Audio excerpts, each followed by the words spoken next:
नमस्कार बंधुरा पिनाकी रान्नाघर और ভিলেজ ফুডে সকলকে স্বাগত জানিয়ে আজকের আবার নতুন একটা ভিডিওর সাথে আপনাদের সামনে হাজির হয়েছি।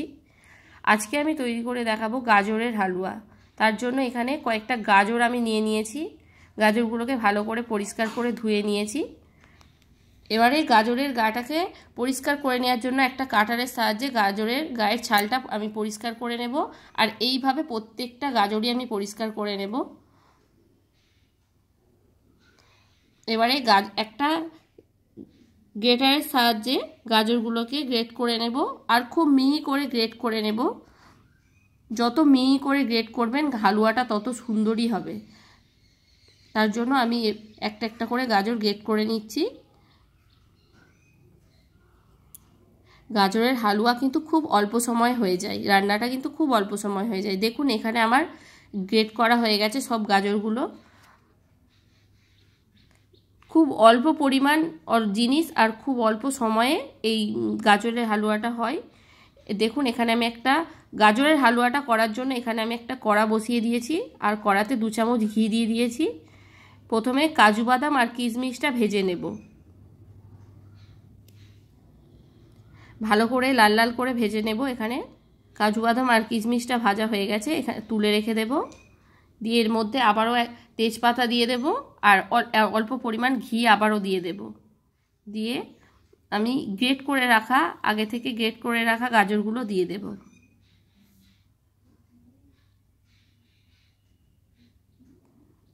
দেখুন এখানে সব গাজরগুলো আমি দিয়ে নিলাম। আর খুব ভালো করে ভাজতে হবে। আর এই সময় অল্প লবণ দিতে পারে। আমি এখানে লবণ দিয়েছিলাম কিন্তু সেটা ভিডিওয়ে দেখানো হয়নি। সামান্য অল্প পরিমাণ লবণ দিয়ে ভেজে নেবেন, তাতে কিন্তু হালুয়ার টেস্টটা সুন্দর হয়। আর এখানে আমি লিকুইড দুধ ব্যবহার করেছি 1 লিটার, সেটা আগেই গরম করে রেখেছি। এবারে দুধটা আমি এই গাজরের মধ্যে দিয়ে দেব। দেখুন বন্ধুরা কত সুন্দর কালারটা এসেছে শুধু।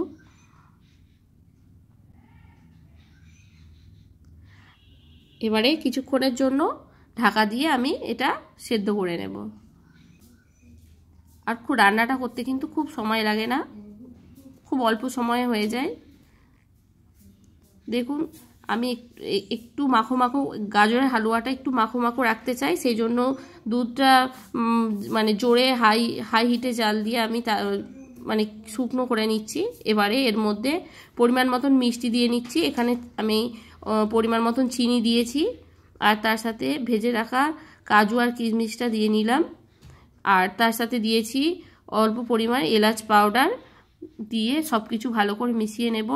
আর বললাম আগেই যে গাজরের হালুয়াটা যেহেতু আমি একটু মাখো মাখো করব, তার জন্য একটু অনেকক্ষণ ধরে ফুটিয়ে নিচ্ছি।